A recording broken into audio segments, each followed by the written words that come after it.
Hello chess fans, this is Rick from Chess to Impress with video number 7 in the countdown towards Carlsen-Caruana. Only 85 days now left till the World Championship match, and as part of the build-up we're looking at all 46 matches previous to Carlsen-Caruana. We've looked at all the matches involving the first world champion Steinitz. Lasker is the second undisputed and official world champion. He took the title from Steinitz, defeated him twice and defended his title for the first time 11 years after the previous match against the American Marshall, and that's what this video is about. Here we see a picture from the match, Lasker, the world champion, on the left and the brilliant American on the right. And I've made a video on Marshall before, video number 155 on Chess to Impress. I'll put the link to the video in the description underneath this video, because Marshall is the man who played the most fantastic chess moves of all time. Well, there are 3 candidates, you can see them here in the picture: Bishop h3, Knight c6 and Queen g3 is the one for Marshall. You really may want to check out that video, because Queen g3 is quite an incredible move. How did the Lasker-Marshall match come about? In 1900, 23-year-old Marshall sensationally came third in the international tournament in Paris, and he beat Lasker in that tournament. 4 years later, Marshall won the Cambridge Springs tournament, 2 points ahead of Lasker. Lasker's negotiations with Tarash and Maroczy for a world championship match fell through, but he accepted Marshall's challenge. Some chess historians claim that Lasker picked an easier opponent to defend his title against. The match was held in 6 cities in the USA: New York, Philadelphia, Washington DC, Baltimore, Chicago and Memphis, and the first to win 8 games would win the match. The match turned out to be a disaster for Marshall. He commented in his autobiography, "Tedious play aimed at wearing down my opponent is averse to my nature." That's all he had to say about the match. And you can see here that indeed it was a disaster for Marshall. Only 15 games were needed by the world champion to win 8 of them. He won the first 3, then a bunch of draws, and he also won the last 4, beating Marshall 8-0. Let's have a look at a game from the match. I've picked game 14. It was played on the 23rd of March 1907. Lasker was white and his challenger Marshall was black. e4 from the world champion, e6, d4, d5, a French defense, knight c3, and here c5 is one of the gambits named after Marshall. He has a number of gambits named after him. He was a very attacking, exciting player. And then after e takes d5, e takes d5, d takes c5, white wins a pawn. But in this game, Marshall did not play c5, he played knight f6.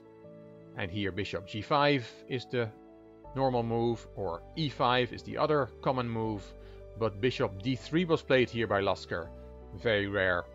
Probably played by Lasker to throw his opponent off. And now Marshall gets to play c5 after all, but now it's not a gambit. Knight f3, c4. Marshall wants to win a pawn himself now.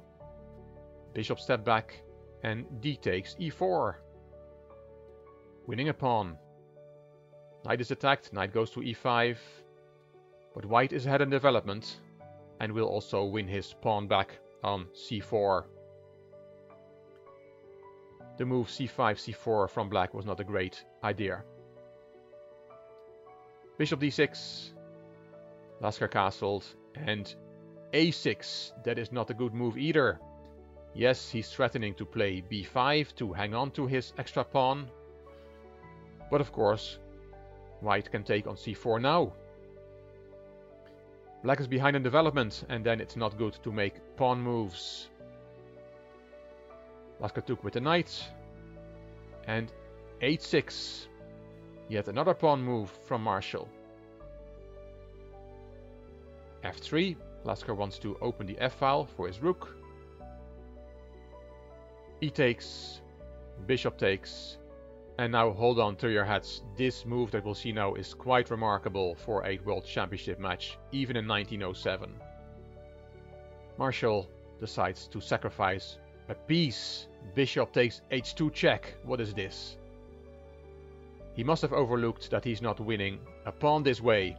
He surely knew that he did not have a winning attack here. He knows you cannot sack a piece for one pawn and then expect to checkmate your opponent with all your pieces in the initial position.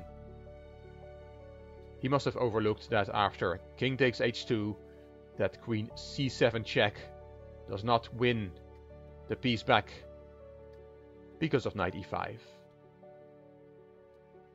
After king takes h2, he probably saw now that queen c7 check does not work. He must have been desperate and decided to go on the attack with h5. But his pieces are not in the right positions for a kingside attack. They're all still at home. Lasker played bishop f4. Knight g4 check. You can take that knight if you want, but Lasker dropped back to g1 with his king. g5, you have no other option, you have to go forward. Your piece down with black. Bishop e5, hitting the rook on h8, and here's a confusing moment. The database that I have gives rook g8 here, but in other sources I found that Marshall in fact played rook h7 here, and it makes a big difference as we'll see later. Let's stick with the rook g8 for the moment, because that's more exciting, we see something interesting.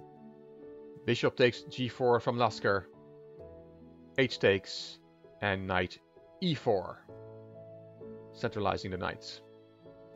Knight d7, you have to develop, but is this not allowing mate in 2? Yes it is. We have knight c d6 check, king f8, and this is checkmate. Did Lasker overlook a mate in 2? Well, that's hard to believe, so let's go back to the position after bishop e5 where he's hitting the rook, and let's give Lasker, the world champion, some credit, and let's assume that rook h7 was played. And if you know, if you have the definite answer to this, was rook h7 played or was rook g8 played, please let me know. Let us know in the comments below.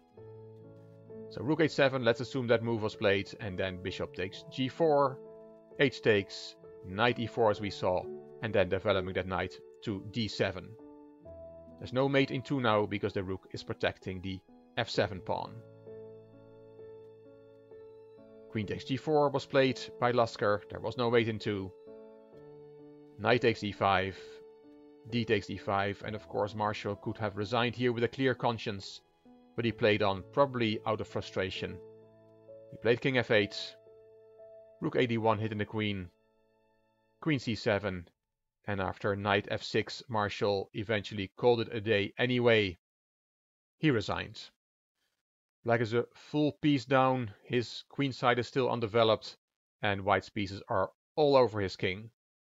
And Lasker was now leading 7 games to 0, and I found a few nice quotes on the internet when researching this game.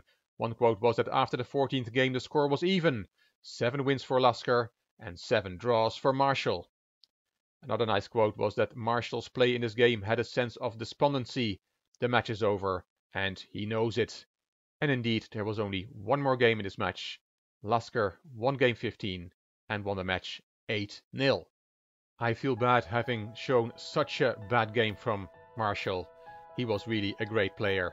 So please make sure you check out video number 155. The link is in the description box, which is about the best move ever played, one of them anyway. Queen g3 was played by Marshall 5 years after this match.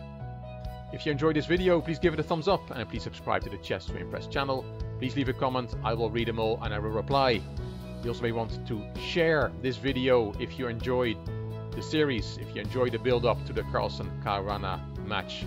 Share it with your chess friends and on social media. You also may want to check out my Chess to Progress channel. The link is in the description box. This is Rick for Chess to Impress. Thank you for watching.